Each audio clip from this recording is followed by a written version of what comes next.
Hoje é comemorado o Dia da Caatinga, importante bioma brasileiro. Mas dessa vez não há motivos para comemorar.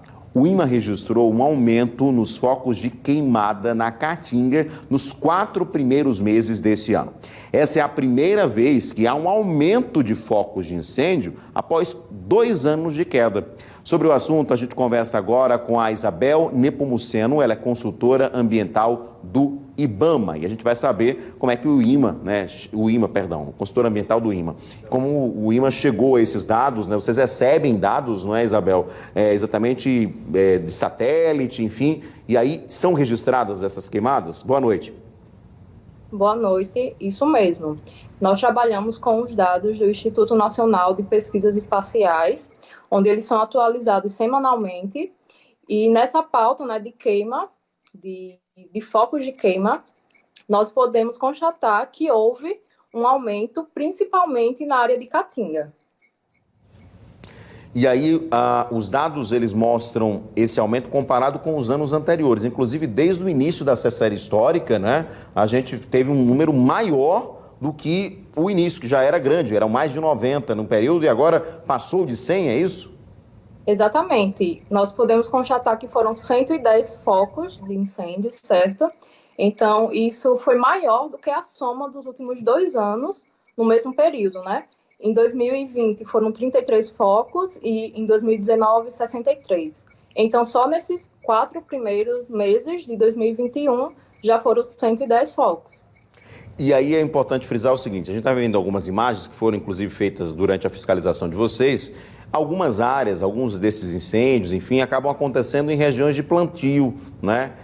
Existe a queima legal, né? A queimada legal, mas tem que seguir uma série de exigências, não é isso, Isabel? Porque senão pode se espalhar rapidamente. A gente sabe que a Caatinga, né, por ser uma vegetação mais seca, esse incêndio tem uma gravidade maior, né? Exatamente. A gente tenta relacionar o aumento desses dados justamente por causa desse período chuvoso que a gente vem tendo, né, nos últimos meses. Então, como a gente sabe, né, a Caatinga ela é um bioma extremamente seco, então já existe uma possibilidade maior de incêndios, né, de queimas, mas o que é que acontece?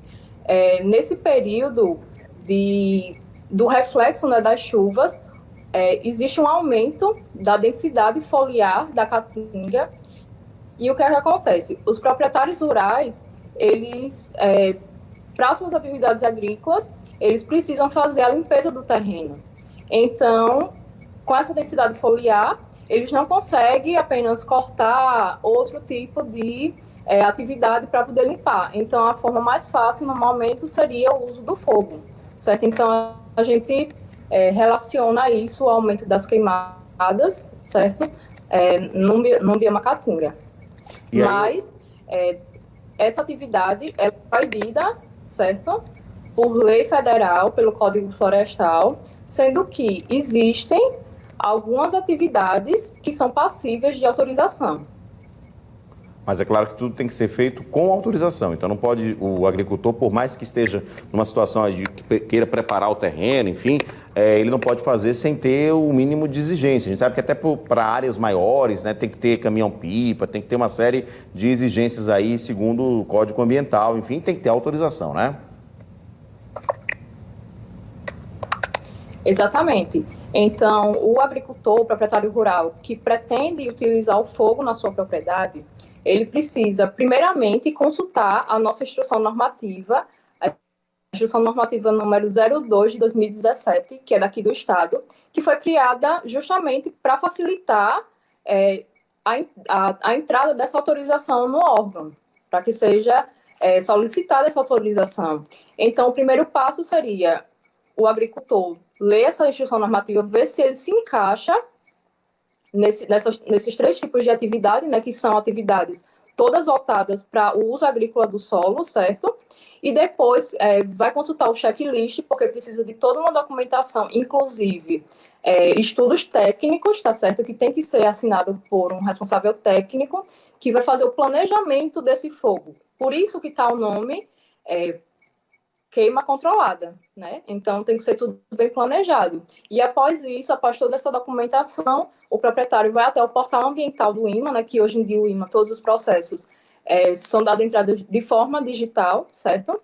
Ele coloca essa documentação dentro do portal e é solicitada a autorização, onde a gente vai fazer toda uma análise técnica para saber se é passível ou não de emitir essa autorização. Perfeito. Isabel, eu queria agradecer a sua participação. No finalzinho cortou um pouquinho, né? O áudio a gente conseguiu entender bem, mas o seu vídeo cortou um pouquinho, mas a informação principal a gente já conseguiu passar. Muito obrigado, uma boa noite para você. E tem inclusive o telefone na tela aí do IMA, tá? É um WhatsApp, se quiser tirar dúvidas, né, ou fazer denúncias, é o 988339407, tá certo?